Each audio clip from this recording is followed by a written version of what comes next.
我係 Shadow 室內設計公司嘅 Amy， 今日同大家詳細講下我哋公司喺別墅室內設計方面嘅專業服務同埋獨特理念。我哋 Shadow 室內設計公司咧，專注於為每一個客戶打造與眾不同、貼合個人品味同生活習慣嘅別墅空間。無論你中意邊種風格，我哋都有信心通過團隊嘅設計努力咧，將你嘅夢想實現嘅喎。別墅設計咧，真係要落足心機㗎。首先要搞清楚業主嘅需求，佢到底係中意邊一種風格嘅咧？係自然啦，定係奢華咧？定係中意簡約咧？咁要摸清楚先好落手喎。空間規劃方面咧，亦都好關鍵嘅。公共區域咧，通常我哋都會做開放式啦，咁等佢可以互相交流喎。私密區域就要注重私隱同埋舒適，色彩同材質嘅配搭都唔可以馬虎。色彩咧更加要符合功能性同埋空間性，令到業主中意喎。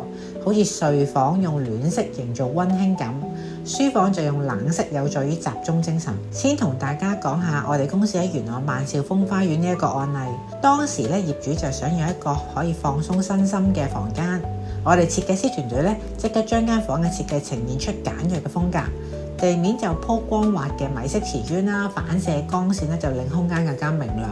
粉紅色嘅大燈咧散發出柔和嘅光線，配合咗黑色嘅燈軌，提供多樣化嘅照明。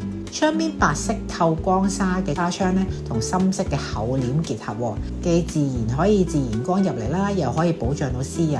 紫色嘅座椅配小圓台，側邊咧仲跟一張木嘅茶几，感覺咧就好有質感。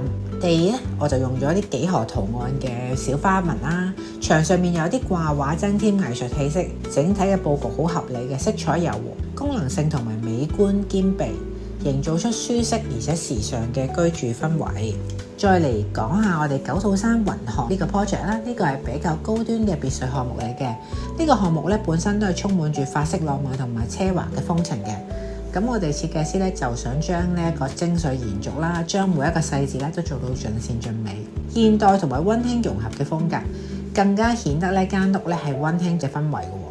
木質嘅地板咧就俾咗一啲溫暖嘅基調啦，天花板咧上面咧就用獨特嘅枝形吊燈啦同埋軌道燈啦相結合，咁咧可以藝術感咧亦都可以保障到照明喎。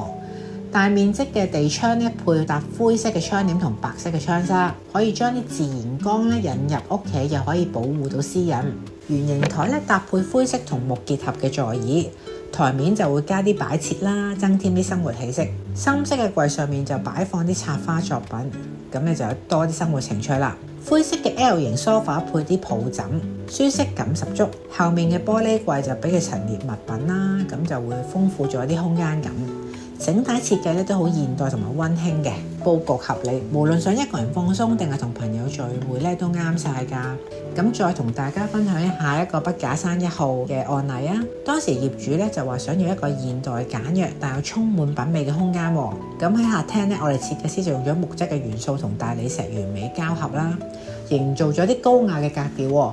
暖棕色嘅木質牆配搭金色嘅線條，勾畫出精緻嘅輪廓，散發住低調奢華嘅氣息。白色大理石地板晶瑩剔透啦，亦都有啲柔和嘅燈光，令成間屋咧覺得好明亮大氣。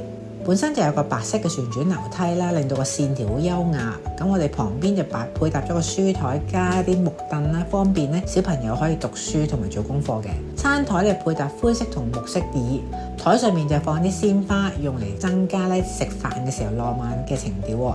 成個客廳有兩種唔同嘅質感，和諧配搭，感覺咧好唔同啊！而兒童房就色彩繽紛，上下床咧設計咧同樓梯咧都有收納功能嘅，令成個空間咧非常之實用。床嘅隔離就有書台，方便小朋友做功課。床鋪旁邊有窗口咧，引入呢個成個自然光。窗外面嘅景色都一覽無遺㗎。咁衣櫃造型都好可愛㗎，木質配淺藍色嘅配搭，山形設計增添童趣啊！成個兒童房啊，色彩功能同埋童趣嘅完美混合，令小朋友咧可以舒服啦，亦都覺得好得意咁樣成長。材質同花紋，我哋都經過反覆嘅篩選㗎，我哋想做到最好。如果你對別墅嘅設計有需求，無論你中意一啲 vintage 啊、現代風定係咩風格，都可以隨時揾我哋 Shadow 嘅室內設計公司喎。我哋一定會12分專業同熱誠，為你打造一個充滿溫度同埋品味嘅理想屋企㗎。多謝收睇，拜拜。